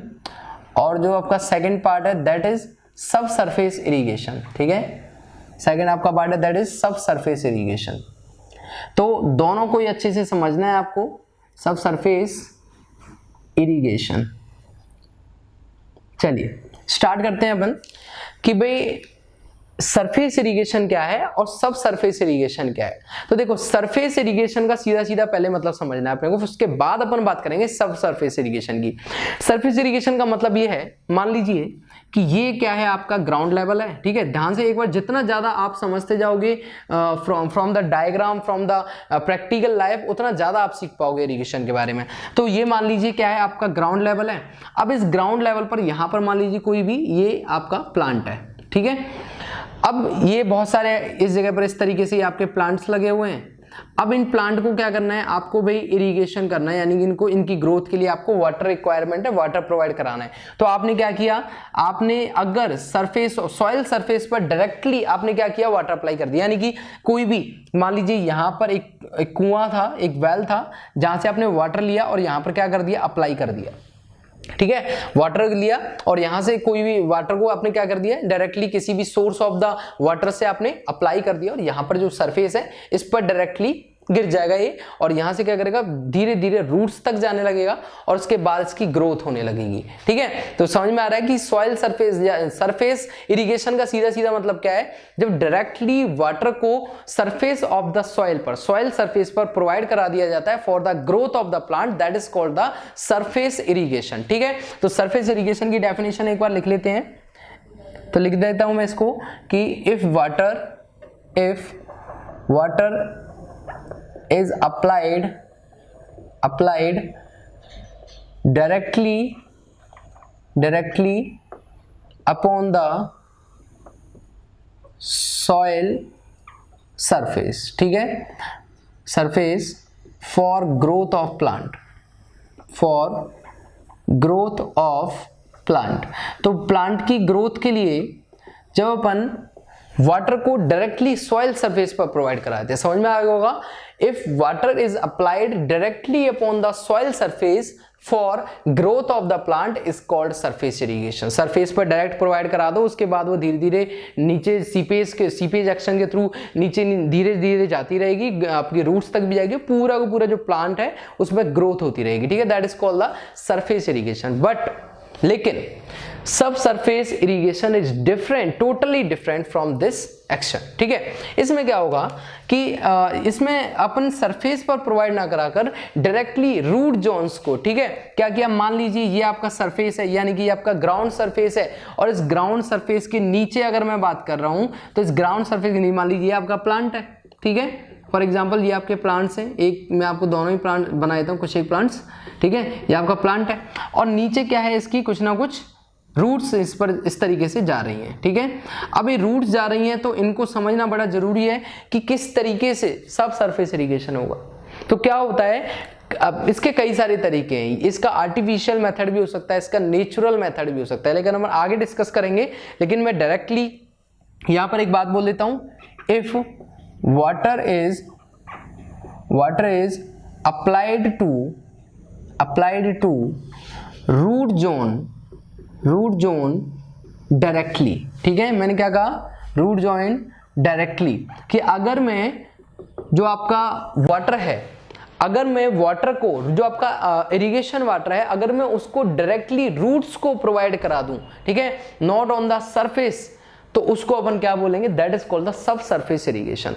तो देखें मेनली समझ में आया होगा सरफेस इरिगेशन क्या है, जब डायरेक्टली वाटर को प्लांट्स के जो आपके सॉइल सरफेस है उस पर डायरेक्टली प्रोवाइड कराया, जैसा कि अपन स्प्रे करते हैं वाटर को, जब अपन पेड़ों में पानी देते हैं ग्रोथ के लिए, तो क्या होता है डायरेक्टली सरफेस से जो वाटर है वो सीपेज के थ्रू जाता है और पूरे के पूरे प्लांट में ट्रांसफर होने लगता है, ठीक है। That is called the surface irrigation. But the sub surface irrigation, that means the directly applied the water to the root zone, is called the sub surface irrigation. तो दोनों ही इरिगेशन के बारे में आपको समझ में आया, दोनों के बेसिक डिफरेंस दोनों में क्या है। तो ये टाइप ऑफ इरिगेशन का ये जो पार्ट है, इसका मेन जो पार्ट है, that are two part, that is surface irrigation and sub surface irrigation. तो चलिए देखें क्या होगा अब नेक्स्ट, क्या होगा देखें, सरफेस इरिगेशन और सब सरफेस इरिगेशन, इनको भी आगे सब डिवाइड किया जाता है, ठीक है, इनके भी आगे अलग अलग पार्ट होते हैं। तो सबसे पहले अपन बात करें सरफेस इरिगेशन की, तो सरफेस इरिगेशन को आगे दो कैटेगरीज में डिवाइड किया गया है, ठीक है। तो देखिए सरफेस की कौन कौन सब सरफेस इरिगेशन की दो अलग अलग कैटेगरी कौन कौन सी होंगी। तो the first is flow irrigation, and the second is lift irrigation, ठीक है। आगे अपन इसमें देखेंगे कि लिफ्ट इरिगेशन ज्यादा बेनिफिशियल होता है फ्लो इरिगेशन, लेकिन पहले अपन इनको समझते हैं, देन उसके बाद अपन इनमें डिफरेंशिएट क्रिएट करेंगे, ठीक है। तो flow irrigation and the second is lift irrigation. अब देखें फ्लो इरिगेशन और लिफ्ट इरिगेशन क्या होता है, इसको भी एक बार देख लेते हैं, ठीक है। Flow irrigation and lift irrigation. चलिए अब देखें, सबसे पहली बात आती है भाई फ्लो इरिगेशन क्या होता है, और दूसरी बात करेंगे लिफ्ट इरिगेशन। तो मान लीजिए कि वाटर जो अवेलेबल है वो अपस्ट्रीम साइड में, या फिर मैं कहूंगा कि जो वाटर है जहां पर अवेलेबल है वो ज्यादा हाइट पर है कंपैरेटिवली, जहां मुझे प्रोवाइड कराना है, जहां मुझे इरिगेशन करना है वो लोअर हाइट पर प्रोवाइडेड है। समझ में आया होगा कि जो आपका इरिगेशन फील्ड है जहां पर आपको इरिगेशन करना है वो आपका लोअर ग्राउंड पर है, यानी कि कम हाइट पर है, जबकि जहां पर आपका सोर्स ऑफ द वाटर है, जहां से आप इरिगेशन को अप्लाई करेंगे वो आपका हायर लेवल पर है, यानी कि हाई लेवल है, यानी कि ज्यादा हाइट पर अवेलेबल है। तो सिंपल सा कॉन्सेप्ट है, वहां पर जो इरिगेशन होगा that will be flow irrigation. समझ में आया होगा फ्लो इरिगेशन क्या है, कि जब ज्यादा हाइट पर आपका क्या है, सोर्स ऑफ द वाटर का है आपका हाइट पर, ज्यादा हाइट पर, और जो आपका नीचे यानी कि इरिगेशन फील्ड है वो कम हाइट पर है, तो वहां से क्या होगा, जो पानी का जो इरिगेशन सिस्टम चलेगा, यानी जो टाइप ऑफ इरिगेशन होगा that will be flow irrigation. यानी कि सिंपल मैं इसको कह सकता हूं कि एक ऐसा फ्लो ऑफ इरिगेशन या फिर एक ऐसा इरिगेशन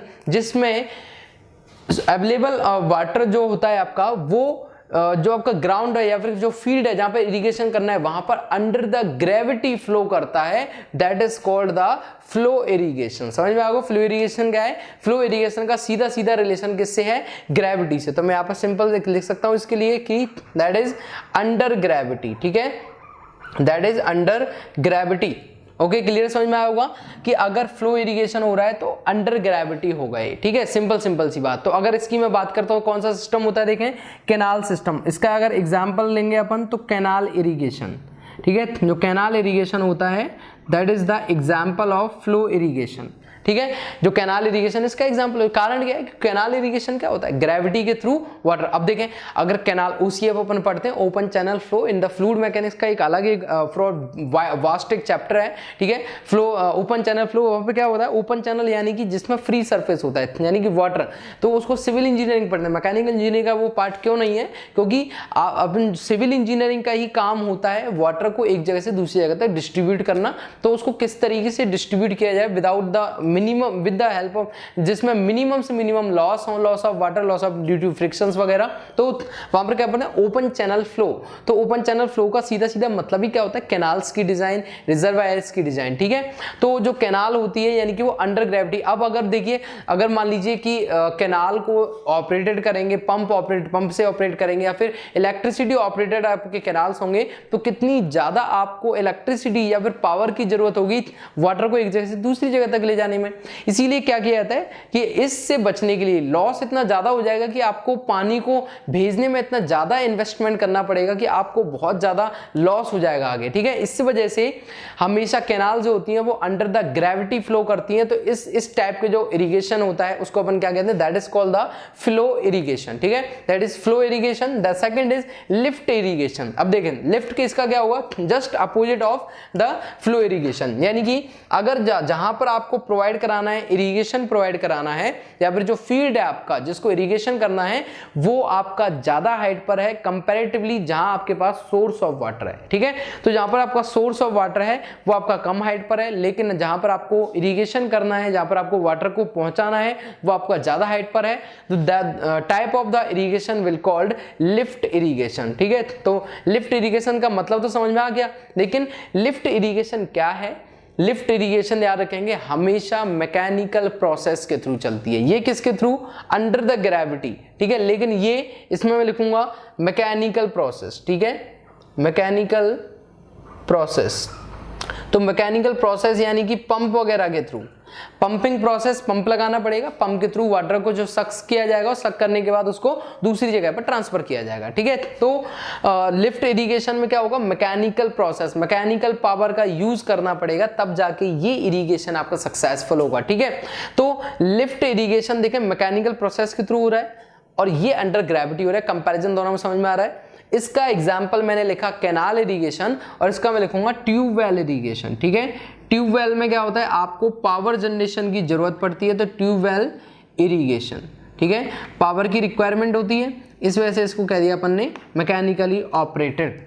तो इसका एग्जाम्पल क्या है? Tubewell irrigation. तो दोनों आपको सिंपल समझ में आए होंगे, ये अंडर द ग्रेविटी होगा और ये मैकेनिकल प्रोसेस। बाद में अपन बात करेंगे दोनों में से कौन बेस्ट है और the reason behind this whichever of the following is best irrigation type. ठीक है, तो नेक्स्ट देखें जो आपका फ्लो इरिगेशन है। अब ये भी क्या होता है? आगे जाकर अलग दो पार्ट्स में डिवाइड हो जाता है। ठीक है, अलग दो पार्ट्स में कैसे? देखें, जो आपका फ्लो इरिगेशन है, फ्लो इरिगेशन का अगर मैं डिवाइड करूंगा तो देखें आगे दो पार्ट्स और बन जाते हैं इसके।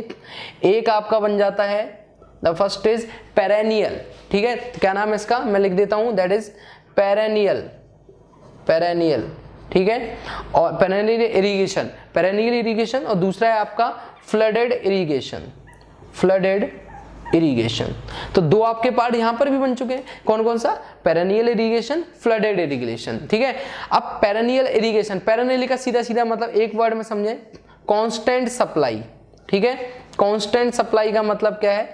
और यहां पर आपका क्या होगा? दूसरा जो पार्ट है आपका कांस्टेंट, यहां तो होगा कांस्टेंट सप्लाई, लेकिन यहां पर क्या होगा आपका? नॉट कंटीन्यूअस, नॉट कांस्टेंट, यानी कंटीन्यूअस सप्लाई नहीं है। तो यहां पर तो कांस्टेंट सप्लाई, कांस्टेंट सप्लाई का मतलब हमेशा पानी आता रहेगा, क्रॉप्स के लिए अवेलेबल होगा। ठीक है, पेरेनियल का मतलब क्या है? ऐसा इरिगेशन जिसमें, ऐसा फ्लो इरिगेशन जिसमें वाटर हमेशा प्रोवाइड होता रहेगा for the growth of the crop. But जो आपका फ्लडेड इरिगेशन है, इसमें जो आपकी क्रॉप होती है वो सबमर्ज्ड होती है इनसाइड द वाटर। ठीक है, समझ में आ रहा होगा कि जो आपकी फ्लडेड इरिगेशन होती है इसमें क्या होता है? जो आपकी क्रॉप होती है वो वाटर में डिप होती है, वाटर में सबमर्ज्ड होती है, और तब तक सबमर्ज होती है जब तक कि उस प्लांट की ग्रोथ पीरियड चलता रहेगा। ठीक है, during the growth period of the plant the crop will be submerged in the water in according to the flooded irrigation system. ठीक है, but for the perennial system, perennial का मतलब है constant and continuous, constant and continuous, यानी कि continuously water supply होता रहेगा for the growth of the flow. जैसे ही पानी की जरूरत पड़ी कंटिन्यूअसली सप्लाई कर दी। लेकिन फ्लडेड का मतलब यह है कि जब तक भाई जरूरत नहीं है, यानी कि जब तक कि जो ग्रोथ ऑफ द क्रॉप चल रहा है तब तक आपके पास वाटर होना चाहिए, यानी कि जो आपकी क्रॉप है वो वाटर में डिप होनी चाहिए जब तक कि वापस से इरिगेशन सिस्टम से वाटर आपका ऑब्टेन नहीं होगा। तो उससे पहले तक, यानी कि इतना सफिशिएंट वाटर आपके पास होना चाहिए कि आपके प्लांट की ग्रोथ कहीं पर भी नहीं रुके। That is called the flooded irrigation. तो समझ में आया होगा कि the first is type of irrigation में दो पार्ट हैं आपके, surface irrigation and sub surface irrigation. Then surface irrigation is further divided into two category, flow irrigation and lift irrigation.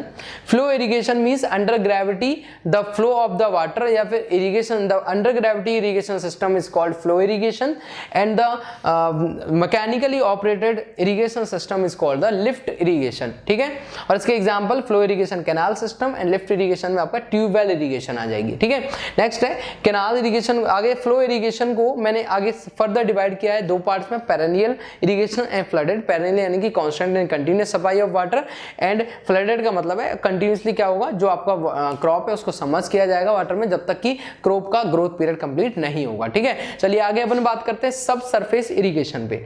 अब देखिए सब सरफेस इरिगेशन का मैंने आपको अभी एक बताया था कॉन्सेप्ट कि भाई क्या है सब सरफेस इरिगेशन, कि अगर मैं वाटर को डायरेक्टली रूट जोन तक प्रोवाइड करा दूं, रूट जोन ऑफ द जो प्लांट है वहां पर अगर मैं प्रोवाइड करा दूं, that is the irrigation is called सब सरफेस इरिगेशन। ठीक है, अब इसका एक और रीजन है भाई, क्या है ये कि जब कभी भी देखिए रूट्स में जब पानी डायरेक्टली अपन प्रोवाइड करा रहे हैं तो ऐसे तो है नहीं डायरेक्टली पहुंच जाएगा पानी, क्या होगा, कैपिलरी एक्शन के थ्रू। ठीक है, तो मैं यहाँ पे लिखूंगा कि रीजन, अगर मैं बात करूंगा रीजन क्या है भाई इस इरिगेशन का, तो रीजन क्या होगा, कैपिलरी एक्शन होगा। ठीक है, कैपिलरी एक्शन। अब बात आती है भाई कैपिलरी एक्शन क्या होता है, तो कैपिलरी एक्शन को समझ लेते हैं एक बार अच्छे से। देखिए कैपिलरी एक्शन में फ्लूइड मैकेनिक्स के अंदर अपना आता है capillary rise and capillary fall, यानी कि जब कभी भी एक, मान लीजिए जिस तरीके से ये है सेम ऐसे ही आपका फील्ड है, यानी कि फ्लूइड में आप एक बर्तन में बात करते हैं, एक फ्लास्क के अंदर बात करते हैं,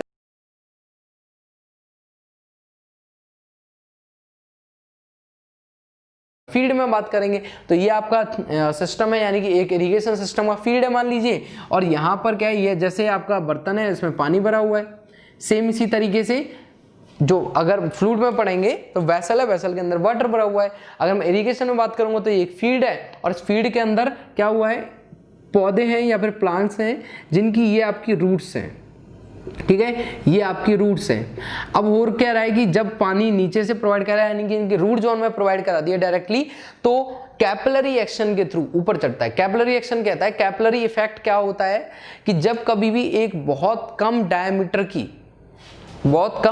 की एक ग्लास की नली को, यानी कि कहूंगा कांच की नली को, कांच की एक पाइप को जब डिप किया जाता है एक फ्लूइड के अंदर, तो उसमें या तो जो फ्लूइड है वो राइज कर जाता है या फिर वो फ्लूइड फॉल कर जाता है। तो अगर राइज कर रहा है that is called the capillary rise, and अगर ये फॉल कर रहा है that is called the capillary fall. ठीक है, तो कैपिलरी राइज भी आपको समझ में आ गया है एंड कैपिलरी फॉल भी आपको समझ में आ गया क्या होगा। ठीक है, और राइज और फॉल, इट विल राइज और it will fall, it will depend upon whether it is the wetting fluid और whether it is the non wetting fluid. अपन जानते हैं वेटिंग फ्लूइड यानी कि ऐसे फ्लूइड जिनका, वेटिंग फ्लूइड यानी कि सिंपल से याद रखें जो हाथ को गीला करते हैं वेटिंग फ्लूइड, जो नहीं करें वो नॉन वेटिंग, यानी कि सिंपल सी मैं बात करूं कि एक ऐसे फ्लूइड जिसमें adhesion force is greater than cohesion force, that is called the wetting fluid, and ऐसे फ्लूइड जिसमें F cohesion is greater than the F adhesion, that is called the non wetting fluid। ठीक है, तो उसको अपन non waiting बोलेंगे और उनके ऊपर डिपेंड करेगा। तो नॉन वेटिंग जो फ्लूइड होता है, नॉन वेटिंग फ्लूइड हमेशा क्या करेगा, डाउन जाएगा, यानी कि कैपिलरी फॉल होगा, और जो आपका वेटिंग फ्लूइड होगा उसमें हमेशा कैपिलरी राइज होगा। तो कैपिलरी के बारे में अपन अच्छे से समझ चुके हैं और अपन फ्लूइड में भी देख लेंगे उसको। ठीक है, तो रीजन क्या है, कैपिलरी एक्शन, यानी कि रूट्स में होके वाटर क्या करेगा, धीरे धीरे कैपिलरी एक्शन के थ्रू चढ़ता हुआ जाएगा और पूरे प्लांट में क्या करेगा, उसको सर्कुलेट कर देगा। ठीक है, जिससे क्या होगा, प्लांट की ग्रोथ, उस ट्री की या फिर कहूंगा इसकी जो आपका प्लांट है या फिर जो आपकी क्रॉप है उसकी ग्रोथ होती रहेगी। That is called the sub surface irrigation. सब सरफेस इरिगेशन आया समझ में। अब दूसरी बात ये कि भाई जो सब सरफेस इरिगेशन है ये अभी भी आपका दो तरीके का सिस्टम है। ठीक है, दो तरीके का कैसे, एक तो ये आपका हो सकता है नेचुरली। ठीक है, तो मैं पहला तो आपका लिखूंगा नेचुरल,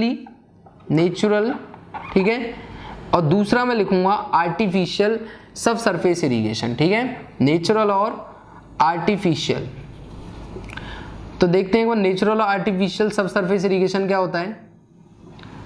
तो सबसे पहले बात आती है नेचुरल सब सरफेस इरिगेशन की। तो देखो नेचुरल सब सरफेस इरिगेशन क्या होता है। मान लीजिए कि ये आपका कोई प्लांट है, ये आपका कोई सरफेस है मान लीजिए, ठीक है, और ये आपका कोई प्लांट है और ये इसकी रूट्स है। ठीक है, अब क्या हुआ, पास में यहाँ पर कहीं एक कैनाल है। ठीक है, मैंने मान लिया यहाँ पर कहीं एक कैनाल है। अब हुआ क्या कि इस कैनाल में मान लीजिए अगर ये आपकी कैसी होगी, अनलाइंड कैनाल। अनलाइंड कैनाल का मतलब है इसका जो सरफेस है, जो इनलाइन जो आपका इनसाइड जो सरफेस है, इनसाइड जो आपकी इसकी बाउंड्री है वो क्या होगी, वो आपकी सीमेंट की बनी हुई है। ठीक है, सीमेंटेड है। तो कोई मतलब नहीं, यानी कि सीपेज नहीं होगा, वाटर यहां तक नहीं पहुंचेगा। लेकिन अगर ये अनलाइंड कैनाल है, अनलाइंड कैनाल यानी कि इसका जो सरफेस है वो सीमेंटेड नहीं है, तो क्या होगा, यहां से जो वाटर है वो धीरे धीरे स्केप करने लगेगा, धीरे धीरे बाहर निकलना चालू होगा।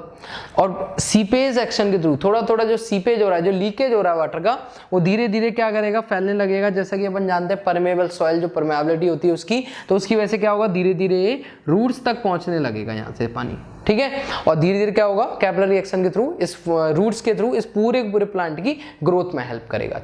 तो ये जो सिस्टम है that is called the natural system. Natural sub surface irrigation is defined from this diagram, ठीक है। तो इस डायग्राम से अपन समझ सकते हैं भाई क्या होता है sub surface irrigation according to natural system.